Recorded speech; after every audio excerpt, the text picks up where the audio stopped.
I mean, this is the question that the U.S. is really grappling with, and obviously Israel as well. I mean, the challenge here is everybody was very happy to see Bashar al-Assad go, but really there are just so many questions about HTS. As you mentioned, a designated terrorist group. So far, the administration line is they're saying the right things. They're saying they want to empower Syrians, maybe potentially do some sort of transitional government. But, there are so many different factions who seem to have control of various parts of Syria, and some of them are, the Islamic State. I mean, these are the guys that the U.S. spent untold hundreds of millions of dollars to eradicate a few years ago, and they are in some ways on the rise again. So there's a real question. I think that's why you see some of these moves by Israel hitting these military targets. They do not want this material to fall into the wrong hands. So, a ton of unknowns right now. Well, and it's not just Israel. We should point out the U.S. has targeted dozens of ISIS sites specifically in parts of Syria. And yet at the same time, we're hearing from both the Biden administration and we've heard from Donald Trump that they are still trying to keep a distance to a certain degree here with what's going to happen next. If there is that concern about a potential resurgence of ISIS, why won't the U.S. get more intimately involved in this? So this is what they have said for a long time. This is not our fight. We do not want to get involved. And then they But it could become our fight, right? It has been our fight. Donald Trump, people forget this. Donald Trump, in his first administration, his first overseas sort of formal military action was strikes against Syria in 2017.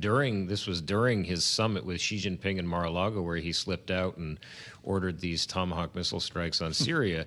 Then he did so again after after the Assad regime used chemical weapons against its own people. So you have this pattern where the administration says they don't want to have anything to do with Syria, and then they have a lot to do with Syria. Obviously, the Islamic State, and as you mentioned, they pronounced the Islamic State eradicated, but clearly it keeps sort of cropping back up, and they have to do these strikes. The big question is going to be what happens if the Islamic State affiliates itself in some way with HTS, and you start to see not just a situation where the Islamic State is sort of poking its head above the parapet, as it were, but in a situation where they are actually helping run the government. Then does the U.S. want to go to war with the self-proclaimed new government of Syria? That is something they really do not want to have to answer. Considering the small number of American troops in Syria at the moment, to what extent can the U.S. or should the U.S.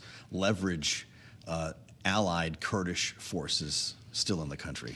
Well, the Kurdish forces question is also hugely complicated because Turkey, another country that is trying to seize some sort of advantage here amid the chaos in Syria, sees the Kurdish fighters as a sworn enemy. This has been a huge point of tension with the United States. And obviously, when you have a situation where there's so many other priorities for the U.S., where they want Turkey's help on squeezing Iran, on squeezing Russia, NATO membership, who knows what's going to happen with Ukraine.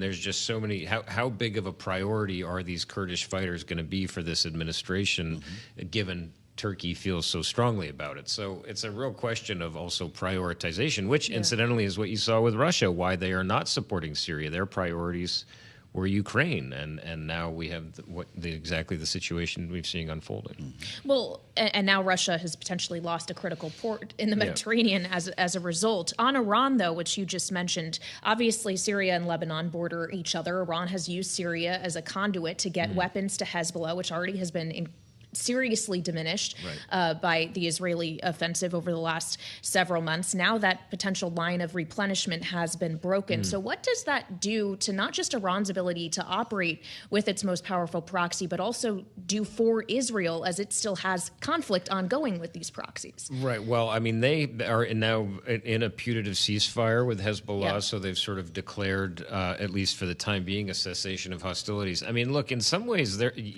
Israel is going to proclaim this as a major victory. They went after Hezbollah, they put the squeeze on Iran, and you have essentially seen Iran and Hezbollah retreating from Syria, and that's created this situation we have now. So, it's an extraordinary moment. The chess pieces are just moving all over, and who has control and who doesn't are just very, very difficult to figure out. But, what we are starting to see, which is worrisome, is after the initial almost jubilation about the fact that Assad has left. It's like, okay, well, who comes now? And this is going to be very, very complicated. Israel, as you mentioned, I mean, yes, you can say, okay, they are defending themselves outside of this buffer zone, but a lot of people will see this as a land grab. Yeah. And, changing the facts on the ground. Right.